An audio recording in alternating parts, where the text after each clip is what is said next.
L'écouter Sirot Relek Raftet, deuxième sira sur Ekev. Ici, le rabbi va s'intéresser aux lois de la mezouza rapportées par le Rambam. Et on voit que le Rambam là-bas, il explique qu'on doit être très méticuleux sur le fait d'accomplir la mitzvah de la mezouza, puisqu'à chaque fois qu'on va rentrer ou sortir d'une pièce, on va rencontrer la mezouza dans laquelle il y a le nom de Dieu et l'unicité de Dieu. Ça va nous permettre de sortir un petit peu de la torpeur du monde, des bêtises du monde. Prendre conscience que Dieu est le seul créateur, c'est la source de tout. Et qu'il faut toujours être sur le droit chemin. Et le Rambam y rajoute que les sages ont dit que celui qui a une mezouza à sa porte, qui porte les tzitzit et qui a les tefilines sur sa tête, il y a une présomption qu'il ne faudra pas. Parce qu'il a énormément de choses qui vont lui rappeler constamment la présence de Dieu et le fait de ne pas s'écarter de Dieu, ne serait-ce qu'une seconde. Ce qui est intéressant, c'est que cette parole des sages qui englobe les tzitzit, la mezouza et les tefilines, le Rambam il a choisi de la mettre ici, dans les lois de la mezouza. Alors qu'il aurait très bien pu le mettre après avoir mentionné les 3 mitzvot, dans la mitzvah des tzitzit, ou alors au tout début, dès qu'il mentionne les tefilines, en parler. Non, il a choisi de mettre ça dans la mezouza maintenant. Et puis quand on regarde la source de cette parole des sages dans la Gemara, c'est un chapitre qui parle des tzitzit. Donc il aurait très bien pu le mentionner dans les lois du tzitzit. Surtout quand on sait qu'une partie fondamentale de la mitzvah des tzitzit, c'est de voir le tzitzit et de se rappeler de la présence de Dieu. Ce qui est aussi étonnant, c'est que quand on regarde la citation initiale des sages, ils disent la chose suivante. Ils disent, quand on a ces 3 mitzvot-là, les tzitzit, les tefilines et la mezouza, alors ils disent, le triple fil ne va pas se briser rapidement. Ça, le Rambam ne le mentionne pas, lui, dans son livre. Par contre, il a rajouté quelque chose en plus. Il a dit, là, avec ces 3 mitzvot, l'homme, il a plusieurs rappels autour de lui. Ça, la Gemara ne le mentionne pas. Alors le fait qu'il les rajoute, on comprend, le Rambam c'est un commentateur de la Torah, il est là pour donner la loi, pour expliquer, donc s'il faut expliquer, il faut rajouter, on comprend qu'il va rajouter. Mais pourquoi il enlève ce passage, le passage sur le triple fil? Alors il y en a qui vont dire que c'est vrai que le Rambam il compte la mitzvah de tefilin comme 2 mitzvot. Il y a la tefilin de la tête, les tefilin de la main, ça fait 2. Et ici tu peux pas dire le fil triple, puisque en vérité pour Rambam il y a 4 mitzvot, il n'y a pas 3 ici. Mais c'est quand même assez difficile de penser que c'est vraiment pour ça que le Rambam il a sauté ce passage. Parce que si tu es en train de me dire c'est juste à cause du fait que lui il compte comme 2 mitzvot, bah alors si tu me dis le fil triple, même s'il y a 4 mitzvot, il y en a au moins 3, donc ça marche quand même. Et puis même le Rambam il est d'accord que les tefilines c'est quand même si c'est 2 mitzvot distinctes, c'est quand même le même groupe on va dire. C'est la catégorie de mitzvot, il y a les tefilines, la mezouza et les tzitzit, ça fait quand même 3. Donc c'est pas une raison assez forte pour dire que c'est ça qui a poussé le Rambam à sauter ce passage complètement. On voit aussi que quand le Rambam parle de la mezouza ou des tzitzit, il dit pas la même chose. Il dit il faut faire attention à la mezouza, et par contre il dit il faut faire attention à accomplir la mitzvah de tzitzit. Alors quelle différence? On voit que dans la mezouza ici, le Rambam il souligne qu'il n'y a pas d'obligation qui porte sur l'homme. L'obligation elle porte sur la maison. C'est-à-dire qu'un homme n'a pas l'obligation d'avoir la mezouza. C'est si un homme il a une maison, alors il doit mettre une mezouza à la porte de sa maison. Mais s'il décide de vivre dans une tente toute sa vie, eh bien il n'aura jamais la mitzvah de mezouza. Et c'est ça qui est préconisé par la halakha, c'est de faire en sorte d'avoir une habitation qui est soustraite à la mitzvah de mezouza.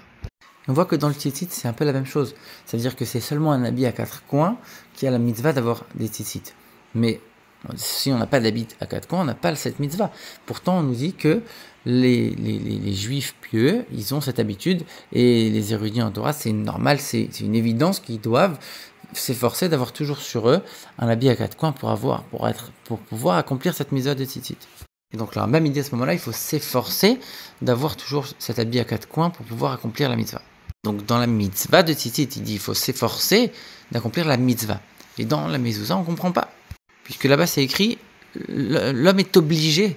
Alors c'est pas une obligation, on vient de voir la mezouza, c'est seulement si tu as une maison. Pourquoi on dit obligé?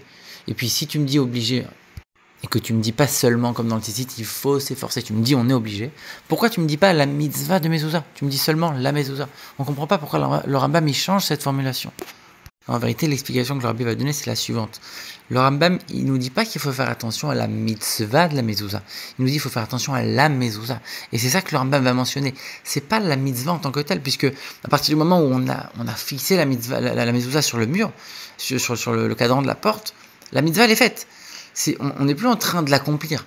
Donc ici, le Rambam met l'accent sur l'influence de cette mitzvah sur la personne. Le flux spirituel qui va être diffusé chez cette personne-là qui a accompli la mitzvah de la mezouza.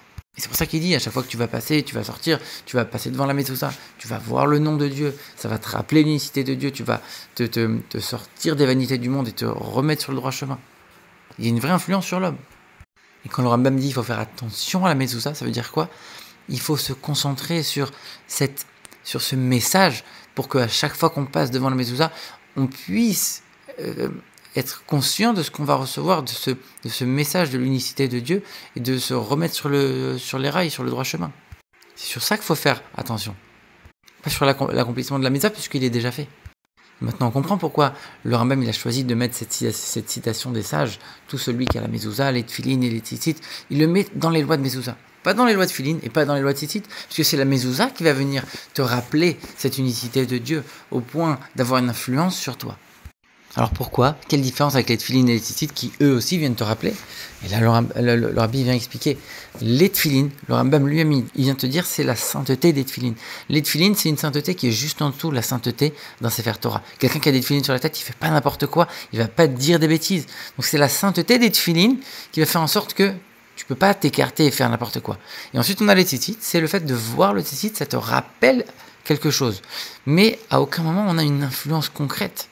On a les tefilin, c'est de par leur sainteté, c'est pas forcément le message de la mitzvah, c'est juste que comme tu as un objet tellement saint sur toi, bah, tu fais pas n'importe quoi. On a les tzitzit que c'est juste un rappel, mais derrière, ça n'a pas d'influence sur toi, c'est juste un petit rappel.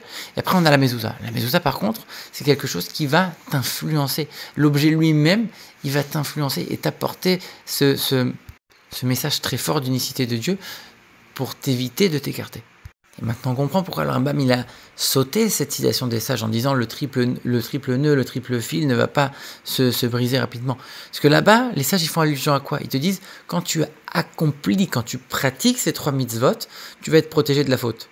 Mais le Rambam il n'est pas en train de parler de l'accomplissement des mitzvot ici. Au contraire, il est en train de parler de l'influence de la mitzvah elle-même, de l'objet de la mitzvah. Il ne parle pas du tout des mêmes influences, c'est pas du tout le sujet ici. Donc il a complètement sauté ce passage. Là-bas, on parle de l'accomplissement de la mitzvah. Comme quand quelqu'un il met le tzitzit, c'est le fait de faire la mitzvah. C'est même pas de voir le tzitzit, comme si c'est l'accomplissement de la mitzvah qui va le protéger. Alors il ne dit pas ça du tout. Il te dit c'est l'objet de la mezouza lui-même qui va venir te protéger et te remettre sur les rails. Et maintenant, on va comprendre aussi quelque chose d'étonnant, c'est que dans ce passage sur les lois de mezouza, le Rambam, après avoir dit et cité tout ce qu'on vient de dire, il termine en disant « Béni soit Dieu qui nous aide ».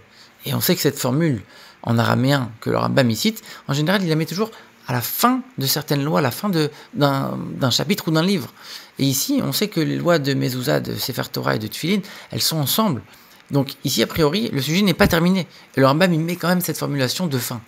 Pourquoi il la met là, dans la mezouza, alors qu'il n'a pas fini encore ces lois-là, il n'a pas fini ces chapitres? Maintenant, avec ce qu'on vient de dire, on peut comprendre, quand on est en train de dire Dieu qui nous aide, ça veut dire quoi? Une aide. Une aide, ça veut dire qu'à la fois, on ne fait pas la chose à ta place, on va juste t'apporter un coup de pouce, et à la fois, on n'est pas juste là pour te rappeler la chose, on va quand même apporter aussi une aide concrète. Quand on parle des tefilin, les tefilin, on a dit, c'est la sainteté des tefilin qui va t'empêcher de faire n'importe quoi. C'est-à-dire que c'est les tefilin elles-mêmes qui font le travail quelque part. Les tzitzit, c'est l'inverse. C'est juste un petit souvenir, mais il n'y a aucune influence, il n'y a aucun flux qui va être dirigé vers toi directement. Alors que la mezouza, justement, c'est le bon endroit pour parler de Dieu qui nous aide. On a un petit coup de pouce, mais on a quand même une aide concrète dans le monde matériel. On a cet objet, cette mezouza qui vient et qui nous apporte quand même une protection et une bénédiction pour nous écarter des mauvais chemins. Et c'est ça quand on regarde bien le langage du Rambam. Quand il est en train de parler de la mezouza, il dit quoi? Il dit l'homme va se réveiller. Quand il va passer devant la mezouza, ça va l'éveiller. Il va prendre conscience qu'il n'y a qu'un seul créateur, il n'y a que lui. Il va intérioriser les choses. Il va non seulement s'en souvenir, mais les intégrer, les intérioriser et les connaître par la suite. C'est-à-dire qu'il y a une vraie influence sur la personne. Et de la même manière, maintenant on comprend cette phrase que le Rambam il a ajoutée en disant ainsi avec ces 3 mitzvot, l'homme il a plein de rappels. On sait que d'après la Torah, un rappel c'est pas quelque chose de passif, c'est pas quelque chose qui est dans le passé. Un rappel c'est quelque chose qui va nous pousser à l'action aujourd'hui. Un souvenir, un vrai souvenir, c'est quelque chose qui va avoir une influence sur nous et sur notre action concrète d'aujourd'hui. C'est exactement ce qu'on vient de dire avec la mezouza. C'est un rappel, c'est pour ça que le Rambam il le mentionne dans ces lois-là, parce que quoi de mieux que la mitzvah de la mezouza qui va nous rappeler et nous influencer concrètement, pas comme les tefilines et les tzitzit comme on vient d'expliquer. Et enfin, le rabbi termine en disant, ce qui est incroyable, c'est que les tefilines et les tzitzit, c'est quelque chose qu'on met sur soi. C'est-à-dire que ça protège le juif, ça l'entoure de sainteté. Ça veut dire que ça, c'est la première situation d'un juif quand il se trouve dans un domaine pur, dans un domaine saint, dans quelque chose qui est la Torah, la tefila et les bonnes choses. Par contre, la mezouza, on la met sur la porte vers l'extérieur. Pour montrer ça, c'est pour protéger le juif, pas seulement quand il est dans la sainteté, mais même quand il se trouve en contact avec le monde et avec les choses qui peuvent parfois être mauvaises. Donc contrairement aux tefilines et aux tzitzit qui montrent le juif qui est séparé du monde, la mezouza, elle concerne le juif qui est au contact du monde. Et même là-bas, elle lui rappelle qu'il y a un Dieu, l'unicité de Dieu, le fait d'intérioriser toutes ces notions très profondes à l'intérieur de lui au point de changer son comportement même à l'extérieur. Et c'est ça qui va le protéger, qui va l'aider à tenir, à rester un bon juif, fidèle à la Torah et les mitzvot, même à l'extérieur, au point qu'il va sentir l'aide de Dieu, comme le Rambam y termine. Béni soit Dieu qui nous aide, et c'est exactement le cas ici, dans ce cas de figure.